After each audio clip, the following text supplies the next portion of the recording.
নাহমাদুহু ওয়া নুসাল্লি আলা রাসূলিহিল কারীম আম্মা বাদ। দূর ও কাছের যেখান থেকে দেখছেন, মুন্সিয়ানার টিম থেকে সকলকে স্বাগতম। আমরা আজকে পবিত্র শাবান মাসের লাইলাতুন নিসফি মিন শাবান তথা শবে বরাতকে কেন্দ্র করে দুই একটি কথাবার্তা বলবো। শবে বরাত কি? শবে বরাত হলো, এটা একটা ফার্সি শব্দ।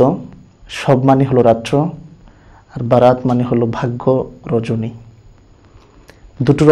দুটোর অর্থ মিলিয়ে হয় ভাগ্য রজনী বা লাইলাতুল মুবারাকা বা লাইলাতুল বারাআ।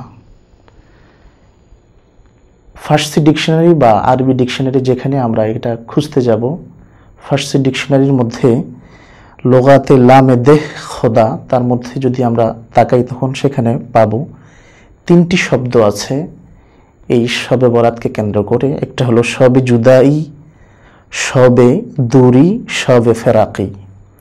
জুদাই, দুরি, ফেরাকি তিনটাই মানে বিচ্ছিন্ন হওয়াকে বোঝায়। আমরা এই শবে বরাত বা লাইলাতুন নিসফি মিন শাবান যেটাই বলি না কেন, হযরত আব্দুল কাদের জিলানী রাহমাতুল্লাহি আলাইহি তার গুনিয়াতুত তালিবিন কিতাবের মধ্যে এই শবে বরাতকে কেন্দ্র করে খুব সুন্দর একটি নামের ফজিলত বর্ণনা করেছেন।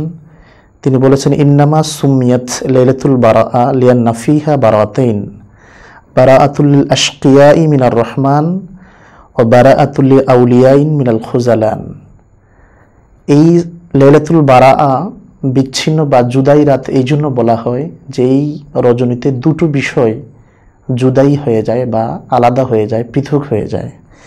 এর মধ্যে একটা হলো যত আল্লাহর অপরাধী যারা আছে এই রজনীতে তারা বঞ্চিত হয়ে যায়, ঠিক অনুরূপভাবে আল্লাহর ওলি যারা আছেন তারাও এই রজনীতে দুনিয়ার সমস্ত অকল্যাণ থেকে দূরে সরে যান, আল্লাহর নৈকট্য অর্জন করেন।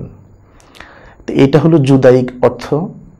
আর এছাড়াও এই রজনীটা যে একটা ভাগ্য রজনী বা এটা একটা গুরুত্বপূর্ণ রাত, সেই হিসাবে হাদিসে রাসূলের ভিতরে যদি আমরা একটু অবগাহন করি তাহলে দেখতে পাবো যে হাদিসে রাসূলগুলোর মধ্যে এই রজনীর মাহাত্ম্য, এই রজনীর কথাগুলো অত্যন্ত সুন্দরভাবে ফুটে উঠেছে।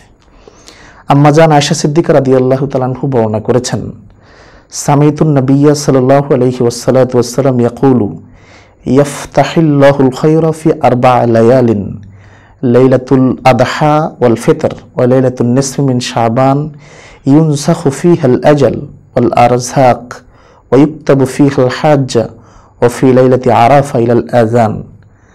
আম্মা জান আয়েশা সিদ্দিকা রাদিয়াল্লাহু তাআলা বর্ণনা করেছেন, 4 রাতে আল্লাহ পাক জগতের মধ্যে কল্যাণের দরজা খুলে দিয়ে রাখেন।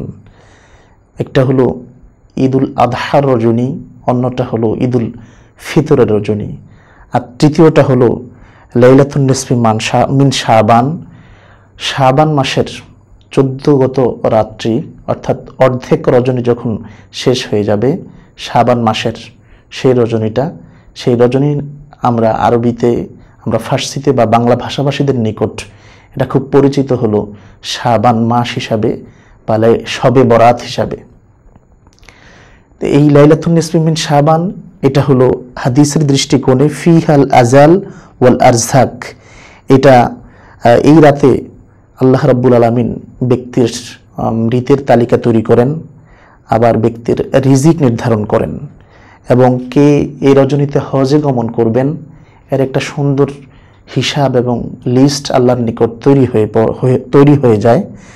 অনুরূপভাবে লাইলাতুল আরাফা, আরাফার রজনী, এই কয়েকটা 4টা রাত আল্লাহ রাব্বুল ইজ্জাতের নিকটে অত্যন্ত গুরুত্ববহ, তাৎপর্যবহ। আমরা সংক্ষিপ্ত হলেও এই লাইলাতুল বারাআত বলি, শবে বারাআত বলি বা লাইলাতুন নিসফি মিন শাবান বলি। এটা সম্পর্কে ছোট্ট একটু আলোচনা শুনলাম। আল্লাহ রাব্বুল ইজ্জাত এই লাইলাতুল বারাআতের তত্ত্ব, রহস্য এবং এর যে হাকিকত, এটা আমাদের নিকটে স্পষ্ট হওয়ার এবং এর ফজিলত গ্রহণ করে বাস্তব জীবনে আমল করার তৌফিক দান করুন। আমিন। আসসালামু আলাইকুম ওয়া রাহমাতুল্লাহি ওয়া বারাকাতুহু।